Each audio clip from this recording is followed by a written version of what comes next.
दोस्तों, स्वागत है आपका आशी स्टोरी वर्ल्ड यूट्यूब चैनल पर। आज की कहानी है पोती का प्रेम। मम्मा, एक समोसा दादी माँ को भी दे आऊं? तुझे कितनी बार बोला है कि ये उस बुढ़िया के लिए नहीं बनाए मैंने। चुपचाप खा ले, वरना तुझे उस बुढ़िया के साथ कमरे में बंद कर दूंगी। मम्मी का इस तरह का गुस्सा देखकर बेचारी रिंकू चुपचाप खाना खाने लगी। इस घर में दादी माँ के अलावा उसका कोई दोस्त नहीं था, इसलिए वह हमेशा अपनी दादी के साथ खेला करती थी। पापा की इकलौती संतान होने के कारण दादी माँ के अलावा और कोई नहीं था जो उसके साथ खेल सके। पर कविता हमेशा उससे अपनी सास के पास जाने से रोकती थी, क्योंकि उसका मानना था कि वह एक अभागिन है जिसने उसकी पहली संतान बेटे को निगल लिया। अजय आज दुकान से जल्दी आने वाले थे, क्योंकि आज कविता का जन्मदिन था। इसलिए कविता ने पहले से ही सब तैयारियां कर रखी थी, बस अजय का इंतजार था। शाम को एक छोटी सी पार्टी भी रखी गई थी, जिसमें कविता ने अपनी कई सहेलियों को आमंत्रित किया था। कविता खाना खाकर अपनी सास के लिए थोड़ी सी दाल व 2 सूखी रोटी रिंकू के हाथों भिजवा दी। रिंकू खाना लेकर दादी माँ के कमरे में गई। दादी माँ, मैं आपके लिए खाना लाई हूँ, लो खाओ। आओ मेरी रानी, बेटा मेरी गोद में बैठो। नहीं दादी माँ, मम्मी ने मना किया है कि उस बुढ़िया की गोद में नहीं बैठना। अगर मम्मा ने देख लिया तो मम्मा मुझे खाना नहीं देगी। और पता है दादी माँ, आज मम्मा ने समोसे बनाए हैं। पर बेटा, तुम मेरे लिए तो समोसे लेकर नहीं आई, और ये रोटी कितनी सूखी है, खाई नहीं जा रही। दादी माँ, मम्मी ने मना कर दिया कि समोसे उसकी सहेलियों के लिए हैं, इसलिए नहीं दिए। तुमने समोसे खाए क्या? कैसे बने थे? बहुत स्वादिष्ट बने थे दादी माँ। रिंकू के मुख से ये बात सुनकर बुढ़िया के मुंह में पानी आ गया। रिंकी बेटा, अब समोसे और कितने बचे हैं? बहुत बचे हैं दादी माँ। अभी तो दादी माँ मैं देखती हूँ, अगर मम्मी किचन में नहीं हुई तो मैं आपके लिए एक समोसा ले आऊंगी। रिंकू बाहर निकलकर देखती है कि मम्मी तो अभी टीवी देखने में बिजी है। चुपके से किचन में घुस जाती है और धीरे से कढ़ा से एक समोसा लेकर अपने नन्हे हाथों में छुपाए अपनी दादी को लाकर देती है। बुढ़िया जैसे ही रिंकू के हाथों में समोसा देखती है तो वह खुश हो जाती है और जल्दी जल्दी खाने लगती है। रिंकू जब ये सब देखती है तो उसे बहुत आश्चर्य होता है। दादी माँ, धीरे खाओ, नहीं तो गले में अटक जाएगा। बुढ़िया थोड़ी ही देर में समोसा चट कर जाती है। वास्तव में समोसे तो बहुत स्वादिष्ट हैं बेटा, चुपके से एक और ले आओ, और खाने का मन कर रहा है। अभी नहीं दादी, मम्मी देख लेगी तो तुम्हें बहुत मारेगी और मुझे भी। अब मैं नहीं जाऊंगी दादी माँ। उसे पता था कि अगर मम्मी ने देख लिया तो उस दिन की तरह दादी माँ को कई दिनों तक भूखा रहना पड़ेगा। बुढ़िया को अब रह रहकर उस समोसे का स्वाद याद आ रहा था। बेचारी उंगलियां चाटती रह गई। अब मैं जाती हूँ दादी माँ, नहीं तो मम्मा को पता चल जाएगा। अगर रात को समोसे और बचे तो मैं और ले आऊंगी। कविता टीवी देखते हुए, खाना खाया बुढ़िया ने? हाँ मम्मी, खा लिया। मम्मा, पापा नहीं आए अभी तक? नहीं आए, पर आते ही होंगे। मम्मा, आपने मेरे लिए पापा से क्या मंगवाया? तुम्हारे लिए इस बार एक बड़ी सी गुड़िया मंगवाई है, और दादी माँ के लिए कुछ नहीं। वैसे भी क्या जरूरत है उस बुढ़िया के लिए इतने पैसे खर्च करने की। वो देखो, तुम्हारे पापा आ गए।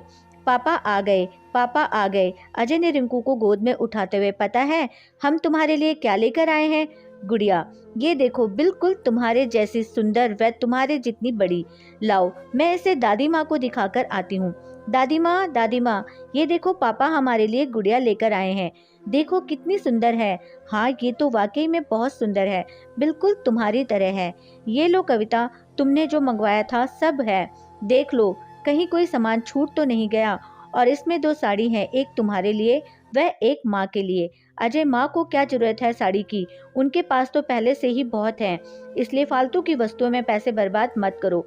कविता, तुम्हें पता है आज हमारे पास जो कुछ है वह सब माँ का इकट्ठा किया हुआ है।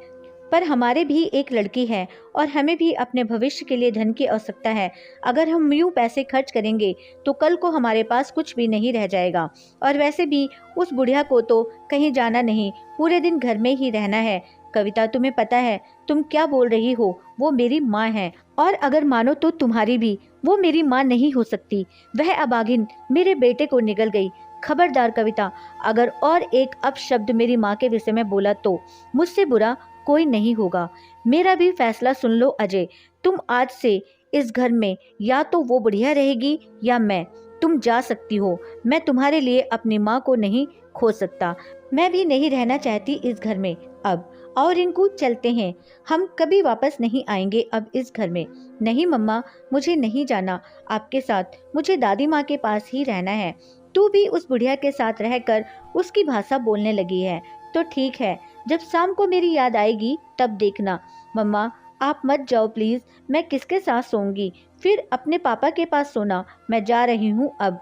पापा रोको मम्मी को, नहीं तो वो चली जाएंगी। नहीं बेटा, उसे जाने दो, और अगर चाहो तो तुम भी जा सकती हो। नहीं, मैं दादी माँ को छोड़कर कहीं नहीं जाऊंगी। कविता गुस्से में घर से निकल जाती है और अपने मायके चली जाती है। कविता को गए आज 2 दिन हो गए।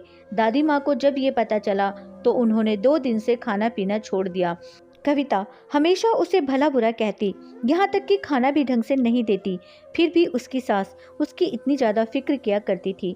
उसे बहुत बुरा लगा और वह कविता के घर से जाने का सबसे बड़ा कारण अपने आप को मान रही थी। अजय भी कविता के जाने से बहुत दुखी था। समझ नहीं आ रहा था कि वह क्या करे। उसने कई बार कविता को फोन ट्राई किया था पर उसने नहीं उठाया। अजय बालकनी में आज अकेला बैठा सोच रहा था कि आखिर कविता ऐसा कैसे कर सकती है। उसने तो साथ जीने मरने का वादा किया था। उसे कुछ सोचते हुए अजय अपने अतीत के आगोश में खो गया। उसे वो अपने कॉलेज के दिन याद आने लगे जब कविता उसे पहली बार मिली थी। कितनी अनजान व अजनबी थी। वो भोला मुख, हिरनी सी आंखें, वो उसका यूं शांत स्वभाव, हमेशा दूसरों के लिए जीने वाली। पहली बार में अजय उसमें इस तरह खोया कि उसने सबके सामने उसे प्रपोज कर दिया और कविता भी उसके इस साहस को देखकर उसे ना नहीं बोल सकी। कितनी अच्छी थी वो जिंदगी, ना कोई गम था, ना कोई समस्या और ना ही किसी का कोई दबाव। बिल्कुल स्वतंत्र, किसी आजाद पंछी की तरह जिसकी ना कोई राह होती है और ना ही मंजिल। उसे अच्छी तरह याद है जब एक बार कविता के पापा ने उसे अजय के साथ देख लिया, फिर भी उन्होंने उसकी पसंद को ज़्यादा महत्व दिया और दोनों की शादी कर दी। पर आज वह क्यों इतना असहाय हो गया था कि किसी बहेलिए के बाणों द्वारा बिधे पंछी की तरह जमीन पर अनाथ पड़ा हो। पापा पापा, मम्मा का फोन आया है, आपसे बात करने को बोला है। रिंकू की आवाज़ सुनकर वह अपने ख्वाबों से बाहर आया। रिंकी फोन लिए खड़ी थी। अजय ने फोन उठाया तो सामने से कविता की आवाज़ आई। हेलो अजय, कैसे हो आप? मैं ठीक हूँ, आप ठीक हो? हाँ मैं भी ठीक हूँ। अजय, मुझे रिंकी चाहिए, मैं उसके बिना नहीं रह सकती। प्लीज़ मुझे मेरी बेटी दे दो। लौट आओ कविता अपने घर। देखो कोई कब से इंतजार कर रहा है आपका। रिंकी भी तुम्हारी और हम सब भी। प्लीज़ लौट आओ। नहीं अजय, अब शायद ये संभव नहीं। जब तक आपकी माँ उस घर में रहेंगी तब तक मैं लौटकर नहीं आऊँगी। अब फैसला आपको करना है कि आप किसे चाहते हो, माँ या मैं। और मैं रिंकू को लेने आ रही हूँ। भेज दोगे ना मेरे साथ उसे? हाँ ले जाओ, अगर वह खुशी खुशी जाना चाहे। आपकी बेटी है, वो आपके पास ज़्यादा खुश रहेगी। ये कहते कहते अजय का गला रूंध गया। शब्द पता नहीं कहाँ गुम हो गए। अब बहुत ज़्यादा टूट चुका था वह। कभी भी कविता से दूर नहीं रहना चाहता था और माँ को भी अपने से अलग होते नहीं देखना चाहता था। उसकी ज़िंदगी में एक ऐसी शाम होने जा रही थी जिसके बाद सदियों बाद भी कोई उजाला नजर नहीं आ रहा था। अब उसे फैसला करना था कि उसे अपना भविष्य चाहिए या गुजरा अतीत। एक तरफ उसका अतीत लिए मुंह पर झुर्रियाँ व बेटे से कुछ अधूरी सी उम्मीद लिए उसकी बूढ़ी माँ, व दूसरी ओर उसका अपाहिज सा भविष्य, वह उसकी प्यारी सी गुड़िया रिंकू को साथ लिए उसकी पत्नी। आखिर करता भी तो क्या? वह ना अकेली माँ उसे चाहिए, ना ही पत्नी। एक समय था जब उसकी जिंदगी में दूर दूर तक कोई गम का नाम भी नहीं था। पर पता नहीं किसकी नज़र लगी उसकी हंसती खेलती जिंदगी को कि नरक से भी बदतर हो गई। अचानक वह उठा और माँ के कमरे की ओर बढ़ा। इससे पहले कि वह माँ से कुछ बोल पाता, माँ बोल पड़ी। क्या हुआ बेटा? किसका फ़ोन था? कविता का फ़ोन था क्या? क्या वो वापस आ रही है? हाँ माँ, वापस आ रही है, पर रहने के लिए नहीं, हमेशा के लिए हमसे दूर होने व रिंकू को ले जाने के लिए। अजय ने कविता के साथ हुई सारी बातें माँ को बता दी। बेचारी बुढ़िया, जिसने कभी सोचा भी नहीं था कि बात यहाँ तक बढ़ जाएगी कि उसे वृद्धाश्रम जाने की नौबत आ जाएगी।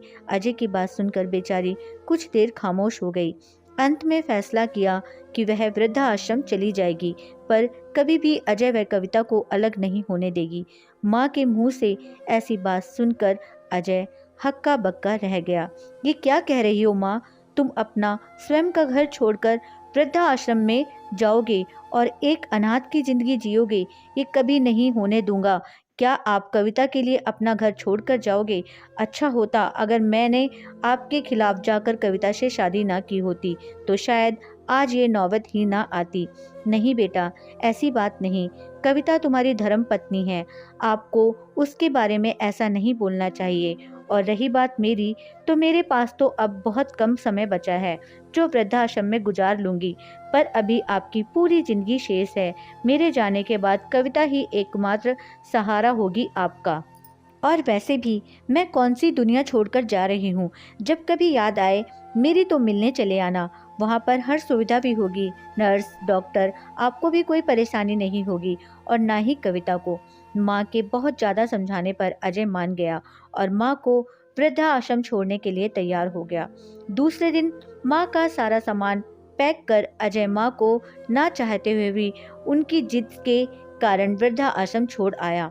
कविता को जब यह पता चला तो वह बहुत खुश हुई कि अब उसे घर में कोई समस्या नहीं होगी और वह अपने ससुराल वापस लौट आई। पर अब अजय में वो पहले वाली बात नहीं रह गई थी। अजय अब पहले जैसा बिल्कुल नहीं था। वह बहुत ज़्यादा उदास रहने लगा और बहुत ज़्यादा समय वह मौन ही रहा करता था।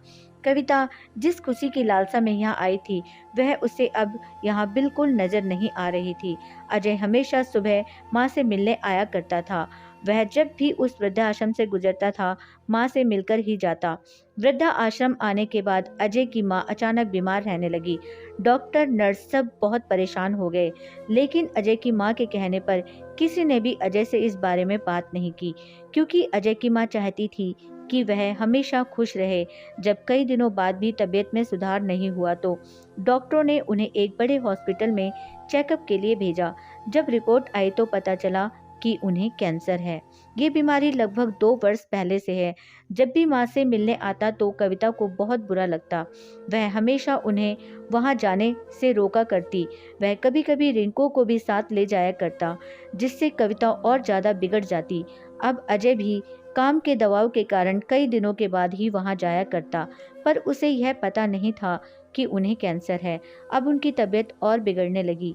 एक बार अजय कहीं जा रहा था, इसलिए उसने सोचा कि माँ से मिलकर चलते हैं, पर जैसे ही वह अंदर गया तो उसे माँ कहीं भी नहीं दिखाई दी।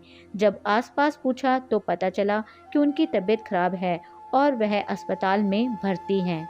जब वह हॉस्पिटल पहुंचा तो पाया कि माँ की तबीयत बहुत ज़्यादा खराब थी। दवा के नशे में वह अजय को भी नहीं पहचान रही थी। डॉक्टर ने बताया कि अब उनकी ज़िंदगी के बहुत कम दिन बचे हैं। डॉक्टर ने अजय को उसकी माँ की बीमारी के बारे में भी बता दिया। अचानक डॉक्टर के मुंह से ऐसी बात सुनकर जैसे उसे बहुत गहरा धक्का लगा। उसने कभी सोचा भी नहीं था कि ज़िंदगी में कभी ऐसा दिन भी आएगा जो उसे माँ से हमेशा के लिए अलग होना पड़ेगा। डॉक्टर, अजय पता है ये बहुत भयानक बीमारी है। अब तक इसका इलाज कुछ गिने चुने देशों में ही होता है, जहां इलाज कराने के लिए बहुत ज़्यादा पैसे की आवश्यकता पड़ती है। पर अगर ये खुश रहें तो शायद कुछ ज़्यादा समय निकाल सकें, वरना अगर यूं ही चिंता करती रहें तो हम कुछ नहीं कर पाएंगे। डॉक्टर, इन्हें खुश रखने के लिए मुझे क्या करना चाहिए? अजय, आप इन्हें अपने पास घर ले जाओ। घर को छोड़कर ही इनकी तबीयत ज़्यादा डाउन हो गई। अगर आपके साथ रहेंगी तो आप इनकी दवा दारू भी अच्छे से कर सकते हैं और अच्छे से देखभाल करने से इनकी ज़िंदगी कुछ आसान हो जाएगी और आप इन्हें कल शाम तक घर ले जा सकते हैं। डॉक्टर से सलाह लेकर अजय घर की ओर चला। अब उसे एक ही इंसान दिखाई दे रहा था, वो थी कविता। उसे मनाना शायद उसके बस की बात नहीं थी। उसे अच्छी तरह पता था कि वह इसके लिए कभी नहीं मानेगी, पर अगर माँ को घर नहीं लाया गया तो बहुत बड़ी अनहोनी हो जाएगी। जब अजय घर पहुंचा तो रिंकी भागकर उसकी गोद में चढ़ गई। पापा, आज आप दादी के पास गए क्या? कैसी हैं वो? मेरी याद आती है उन्हें? हाँ बेटा, आपको बहुत याद कर रही थी और कल हम उन्हें फिर से घर ले आएंगे। सच्ची? क्या पापा? हाँ सच्ची। अजय जब कविता के पास गया तो वह खाना बना रही थी। कैसी हो कविता? मैं ठीक हूँ अजय, आप ठीक हो ना? नहीं कविता, मैं ठीक नहीं हूँ। पता है, आज मैं मम्मा से मिलकर आया हूँ। उनकी तबीयत बहुत ख़राब है, उन्हें कैंसर है। डॉक्टर ने बताया है कि उनके पास 1-2 दिन का समय बचा है। डॉक्टर ने बताया कि अगर हम उन्हें घर ले आए तो उनके बाकी बचे दिन आसान हो जाएंगे। कविता, अगर आप बुरा ना मानो तो क्या हम उन्हें घर ले आए? उनके पास बहुत कम समय बचा है। बस इस बार मान जाओ कविता, इसके बाद आप जो कहोगी मैं करूँगा, पर इस बार मेरी बात मान लो प्लीज़। चलो ठीक है अजय, अगर आप चाहते हो तो ले आओ, पर इसके बाद कभी मेरी कोई बात नहीं टालोगे। हाँ बिल्कुल कविता। कविता के मुख से ऐसी बात सुनकर अजय को बहुत ज़्यादा अचरज हुआ, पर खैर जो भी हो अच्छा ही होगा। ये सोचकर गॉड को धन्यवाद कहा। वह माँ को लेने के लिए सुबह का इंतजार करने लगा। सुबह जल्दी उठकर वह रिंकू को साथ लेकर माँ को लेने चला। आज वह बहुत खुश था, अपने सब दुख दर्द भूल गया था।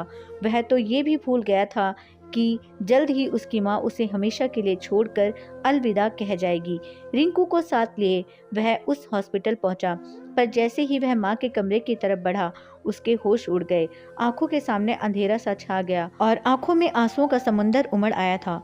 उसकी माँ अब तक उनसे बहुत दूर जा चुकी थी, हमेशा के लिए उन्हें छोड़कर, प्यारी रिंकू को छोड़कर। आज कविता की भी समस्या हल हो चुकी थी। अब वह कभी भी अपना घर छोड़कर नहीं जाएगी। डॉक्टर ने बताया कि रात को उनकी तबीयत बहुत ज़्यादा खराब हो गई थी और जोरदार खांसी के साथ रक्त स्राव होने लगा और देखते ही देखते उनकी सांसें उखड़ गईं। दोस्तों, यह थी हमारी आज की कहानी। उम्मीद करती हूँ आपको पसंद आई होगी। आपका क्या कहना है इस कहानी के बारे में, हमें कमेंट करके ज़रूर बताइएगा। वीडियो को लाइक करके चैनल को सब्सक्राइब करना मत भूलिएगा प्लीज़। मेरा चैनल नया है, मुझे सपोर्ट कीजिए। आपका कीमती समय देने के लिए दिल से शुक्रिया।